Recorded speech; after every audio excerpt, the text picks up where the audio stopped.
एक investment portfolio में equity और डेट दोनों ही एसेट क्लासेस की अपनी इंपॉर्टेंस है, क्योंकि इक्विटी लॉन्ग टर्म में वेल्थ क्रिएशन में मदद कर सकती है, तो डेट पोर्टफोलियो को स्टेबिलिटी प्रोवाइड कर सकता है।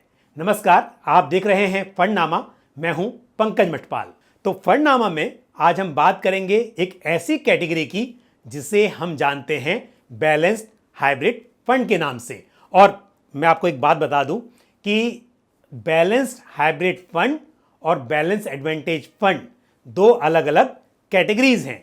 तो आज बात होगी बैलेंस हाइब्रिड फंड की, और साथ ही मैं white oak capital balance hybrid fund को रिव्यू करूंगा, जिसका एनएफओ अक्टूबर 5 से अक्टूबर 19 तक ओपन है। हम जानते हैं कि वॉलेटिलिटी इक्विटी का इनहेरेंट नेचर है।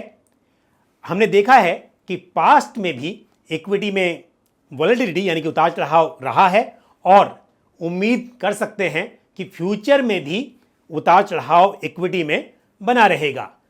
बस वजह पहले कुछ अलग हो सकती हैं और आगे कुछ अलग। हम जानते हैं कि लॉन्ग टर्म में इक्विटी में अच्छे रिटर्न्स डिलीवर करने की और वेल्थ क्रिएशन में मदद करने की क्षमता है, लेकिन सवाल यह है कि कितने इन्वेस्टर्स इक्विटी में इन्वेस्ट करके सच में वेल्थ क्रिएट कर पाते हैं। और इसकी वजह है इमोशनल बायसेस। अक्सर देखा जाता है कि जब पोर्टफोलियो में गिरावट आती है, यानी कि मार्केट में गिरावट होती है और पोर्टफोलियो की वैल्यू कम होने लगती है, तो इन्वेस्टर्स इंतजार किए बिना कि अभी गिरावट है तो आने वाले समय में इंप्रूवमेंट भी होगा, वेट नहीं करते और पेशेंस खो देते हैं और अक्सर अपने इन्वेस्टमेंट से एग्जिट कर जाते हैं। इकोनॉमिक थ्योरी कहती है कि इंडिविजुअल्स रेशनल और लॉजिकल हैं, लेकिन सच्चाई यह है कि हम ह्यूमन बीइंग्स इमोशनल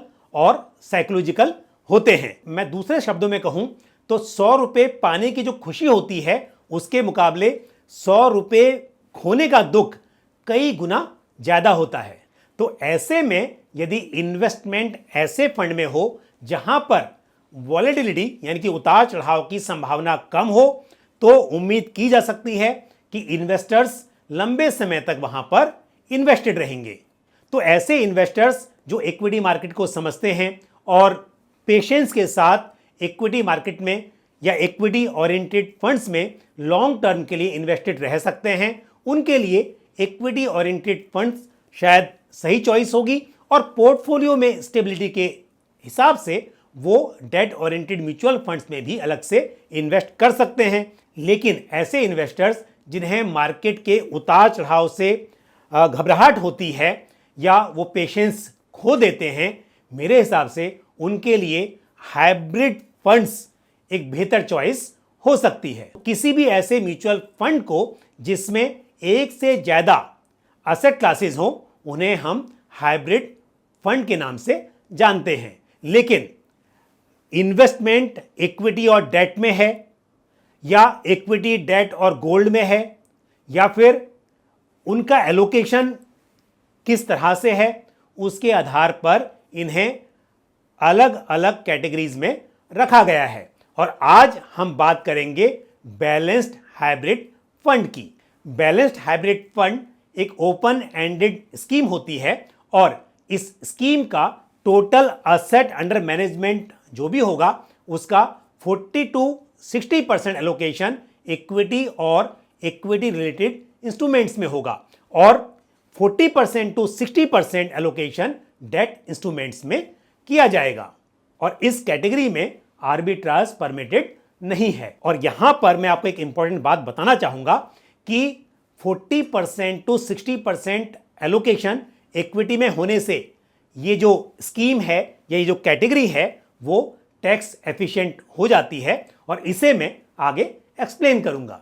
तो अब बात करते हैं white oak balanced hybrid fund की, जो इस कैटेगरी का एक नया फंड है। और इस स्कीम का ऑब्जेक्टिव है simple asset allocation and rebalancing rules को फॉलो करते हुए लो वॉलेटिलिटी के साथ रीजनेबल रिटर्न्स अचीव करना।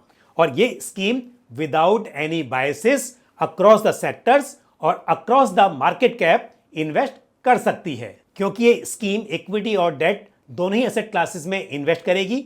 तो पहले बात करते हैं इक्विटी की कि इस स्कीम के पोर्टफोलियो में इक्विटी पोर्शन को कैसे मैनेज किया जाएगा। क्योंकि देखा जाता है कि कोई भी स्टाइल हमेशा एक जैसा परफॉर्म नहीं करता, कभी ग्रोथ स्टाइल बेटर परफॉर्म करता है तो कभी वैल्यू। और इसी तरह से यदि हम अलग अलग सेक्टर्स की बात करें तो देखा जाता है कि कुछ सेक्टर्स किसी पर्टिकुलर टाइम पर दूसरे सेक्टर्स के मुकाबले बेहतर परफॉर्म कर रहे होते हैं। वहीं यदि हम मार्केट कैप की बात करें तो कभी लार्ज कैप में तेजी देखी जाती है तो कभी मिड कैप और स्मॉल कैप में बेटर परफॉर्मेंस देखने को मिलता है। तो ये स्कीम एक बैलेंस्ड अप्रोच फॉलो करेगी, यानी कि blend of value and growth style, blend of cyclical and defensive stocks, blend of mid, small and large cap stocks and blend of domestic and export oriented stocks। तो इस scheme में sectors, investment styles और market cap को लेकर कोई बायस नहीं देखा जाएगा। और यदि बात करें डेट पोर्टफोलियो कंस्ट्रक्शन की तो यहाँ पर CLEAR क्लियर फिलॉसफी फॉलो की जाएगी। मैं आपको बताऊंगा कि ये क्लियर फिलॉसफी क्या है। C stands for credit quality, यानी कि स्कीम का जो मेजर एक्सपोजर होगा वो सॉवरेन और AAA इक्विवेलेंट और सिलेक्टेड AA इक्विवेलेंट सिक्योरिटीज में रहेगा।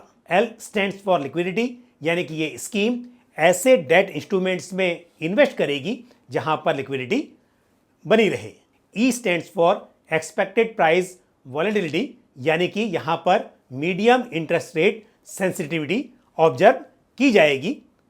कहने का मतलब यह है कि जो ड्यूरेशन होगा बेसिकली वो शॉर्ट टू मीडियम होगा ताकि लिमिटेड प्राइस वॉलेटिलिटी यहां पर देखी जा सके। ए स्टैंड फॉर अक्रूवल इनकम, यानी कि सेफ्टी और लिक्विडिटी के साथ ऐसे बॉन्ड्स में या ऐसे डेट पेपर्स में इन्वेस्टमेंट किया जाएगा जहां पर रीजनेबल अक्रूवल इनकम की पॉसिबिलिटी देखी जा सके। और R stands for reinvestment, यानी कि शॉर्ट टू मीडियम मैच्योरिटी वाले डेट पेपर्स में यहां पर इन्वेस्टमेंट होगा ताकि री इन्वेस्टमेंट की अपॉर्चुनिटी यहां पर बनी रहे, पोर्टफोलियो में कम उतार चढ़ाव हो और रीजनेबल रिटर्न्स मिल सके। इस उम्मीद के साथ इस स्कीम में इन्वेस्ट कर सकते हैं। और साथ ही ये स्कीम सिस्टमैटिक विड्रॉल प्लान यानी कि SWP के लिए भी सुटेबल मानी जा सकती है। तो मैंने शुरुआत में कहा था कि ये कैटेगरी मोर टैक्स एफिशिएंट है, तो मैं आपको यहां पर एक्सप्लेन करूंगा। क्योंकि इस स्कीम में या इस कैटेगरी में 40% to 60% of the total asset of scheme equity और इक्विटी रिलेटेड इंस्ट्रूमेंट्स में होगा। तो यहां पर 3 साल तक का जो होल्डिंग पीरियड है वो कहलाएगा शॉर्ट टर्म और 3 साल से अधिक का होल्डिंग पीरियड कहलाएगा लॉन्ग टर्म। तो यदि 3 साल तक यूनिट्स को होल्ड करने के बाद आप यूनिट्स को रिडीम करते हैं तो यहां पर इंडेक्सेशन का बेनिफिट मिलेगा।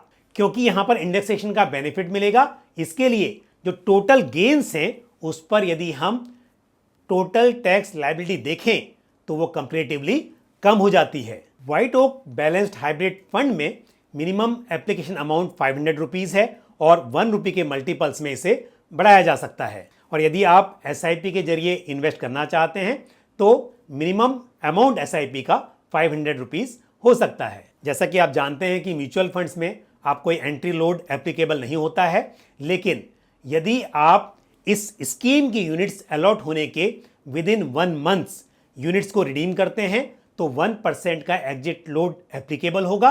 लेकिन यदि 1 मंथ के बाद आप यूनिट्स को रिडीम करते हैं तो एग्जिट लोड एप्लीकेबल नहीं होगा। स्कीम का बेंचमार्क है CRISIL hybrid 50-50 moderate index. Mister Ramesh Mantri equity portion के लिए फंड मैनेजर होंगे और Tripti Agarwal assistant fund manager. Mister Piyush Barnwal debt portion को मैनेज करेंगे और mister Sarik Merchant international investment देखेंगे। तो इन्वेस्टमेंट में ग्रोथ और स्टेबिलिटी की उम्मीद के साथ इन्वेस्टर्स इस स्कीम को अपने पोर्टफोलियो में कंसिडर कर सकते हैं। मुझे उम्मीद है ये जानकारी जो आज मैंने आपके साथ शेयर की वो आपको पसंद आई होगी। फंडनामा के इस एपिसोड में इतना ही। मुझे दीजिए इजाजत, अगले एपिसोड में फिर आपसे मुलाकात होगी। नमस्कार।